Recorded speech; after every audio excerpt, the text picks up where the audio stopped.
All right, we're heading to game 2 of the semifinals. Sometimes you can tell when I pause during the stream. There's like long pauses, because that's when I'm kind of timing it for when I decide to cut the video for when I want to put it on YouTube. Not all of these will go on YouTube, though. Depends. In the upper left, oh no, I think it's... Let's see, is it? Yep, Narazim v. Narazim again. Cool, cool, cool. Well, hopefully the entire tournament won't look like this. I mean, we're only in the semifinals. It's not like this is the finals. I'll be honest, in the past, we haven't had any, like, climactic finals games, but that's okay because we had some really cool stuff leading up to it, and regardless, that last Narazim game, they're all still very intense. They all feel very close, and one misclick can really just spell disaster for your one-base play, because all these players with Narazim, they do their one-base play, and if you don't control it just right, and you lose 2 adepts, or, you know, you attack into your opponent's main base when they have shield boost up, or something like that, that kind of stuff can definitely turn the game. Both of these players, though, are at a level where they're way less likely to make those mistakes, but they can still happen. I'm very curious to see if we're going to have the exact same builds from both players. Perhaps this time, I mean, the big difference last game was YueY wanted to get some of those Phoenix out, and Rainey's attack came just at the right time for him, that it had those Phoenix really couldn't make any real difference, no lasting difference in those battles. And that made a huge difference from my perspective, from an observer's perspective. That was a really big deal. I just realized that the geysers, the assimilators and refineries and extractors all probably look kind of weirded out because they're all rotated. That probably is why they don't look quite right on these open refineries or open geysers. Okay, so we've got Fnatic running across the map, and you know what? People are talking about Narazim vs. Narazim in the chat a little bit, and I will say, it's better than the Swarm v. Swarm matchup that we used to see, which was just Speedlings v. Speedlings. At least now, it really comes down to fantastic control between those Adepts and Stalkers. Oh, and here's a difference. Here's a difference. YueY going for Stalker unlock. Oh, I thought he canceled it for a second. I panicked. And Rainey going for an Adept unlock. Who wins in that matchup? It's hard to say. Adepts they cost Terrazine, so if this were to go to a late game, the player that goes faster Adepts is going to be at a slight disadvantage via Terrazine, but will these games get to a late game? Good. I mean, I don't know. It's very rare, I think, to see a Narazim v. Narazim game get to a late game. If we saw one Dark Archon, oh! Big block there by Rainey. What this does do, though, is it shows YueY that there are Adepts out, but that one Fnatic going down can make a big difference when both these players are probably going to do one base play again. Fast warp pylons from Rainey, just like last game. So the way I look at this right now is that Rainey's doing exactly what he did last game. He hasn't unlocked Stalkers yet, but he can right after he gets warp pylons.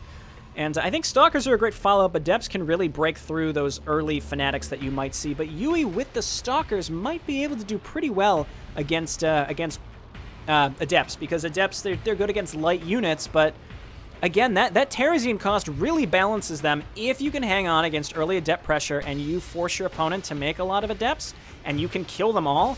All of that Terrazine is Terrazine that they can't use on Dark Archons later, or the ability to research really good things later, that kind of stuff. This Adept is definitely going to get away, zooming away with that psionic transfer. Is that what it's called? I don't know. I never remember. So it is. I got it right. Haha. I should have called it a Blood Hunter and see who loses their mind. Okay. In fact, you know, I don't think anybody's ever commented at me saying Blood Hunter. I'm the only one who points it out. So these two Stalkers probably going to do pretty well. I think the Stalkers are slightly faster than the Fanatics. They are. The Fanatics and the Adepts are both 385. And really pressure here by YueY. I'm not sure what he's going to be able to do here. I mean, he knows that he's faster than these units.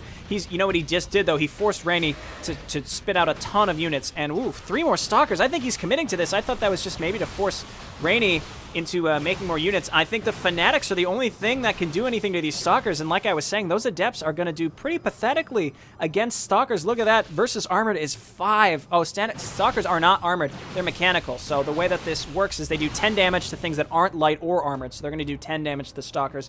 Still not great considering how slow they attack. And what's happening over here? RenieHouR warping a pylon into the main base of YueY. YueY is so focused on this attack over here. Oh, I'm so nervous. I'm so nervous. What's going to happen? When this pylon finishes, all hell is going to break loose right now as YueY is running his Stalkers back across the map and being chased away by this ball of units by Rainey. But meanwhile, oh no. 3 Fanatics going into the mineral line of YueY. and how fast will he respond to this? We actually saw really fast Nerazim shields go down. It's like he did react, he just didn't run his probes, and these 3 Fanatics are just going to run in a big circle and allow Rainey's other units time to run into this base. It looks like YueY is going almost entirely Stalkers. And keep in mind, these Stalkers, they don't have a damage penalty, so they do that full 10 damage to the Fanatics. And here are the Shades, and honestly, YueY looks like he's holding on okay here. I mean, Rainey's trying to focus down workers, but with the Nerazim shields, again, this is what I was talking about. The Nerazim shields can make a big difference in these fights, getting that 50 extra life, basically. And this one Stalker able to take out one of the Adepts, and YueY may hold on. Yes, Rainey is still committing to this. I was thinking right there, that's going to be when he decides to either hold on or give up. And it looks like he's going to commit to this. And both players just continuously warping in. This is so intense between the Adepts and the Stalkers. All the Stalkers from Rainey going down as he gets more in up in this pylon up here. This pylon needs to be destroyed, I think. And he's trying to snipe that Cybernetics core. That could be a big deal for YueY. And it may happen. I mean, YueY definitely has an advantage here in terms of units. But Rainey just constantly warping in more. And maybe some Fanatics might be the right choice. It's really just getting in the front there. Now that all the Adepts are gone, all the Adepts get picked off by the Stalkers from YueY. YueY picking off units, warping in now, and trying his best to get rid of the existing units. And the Fanatics able to pick off one Adept. Second Adept probably going to go down. Second Adept goes down, and oh no, now the Stalkers are completely defenseless, specifically to these Fanatics. This is insane, watching these players just slug it out like this. I can't really even tell who's winning. The Adepts just terrify me because, oh my god, YueY holds on. What a hold by YueY. He's going to finally get rid of this warp pylon. Yikeroonskis, who in the chat thought that was over? Because I couldn't even tell. I wanted to say, well, this game was over, but it wasn't. And YueY maybe going to try to press this advantage. This might progress into the mid-game, but no, YueY having a warp pylon up in the third base of Rainey, and he is sending all of his units over, and now Rainey will have the defender's advantage. He has 5 warp gates. YueY only has 4. That could make a big difference. What's the income look like? It's like exactly even for both players. This is nuts. So honestly, that one extra warp gate is going to make a big difference for RenieHouR. And he's mostly walled in. I don't know how YueY's going to be able to get inside this base, but he is going to stop the expand. And I wonder if either player is even going to try to expand, or this game might end. This might be a big overextension here by YueY. It's hard to say. He's going in that base. He could hang back and destroy the Cyber Core, which will not allow Rainey to warp in anything. One Stalker goes down.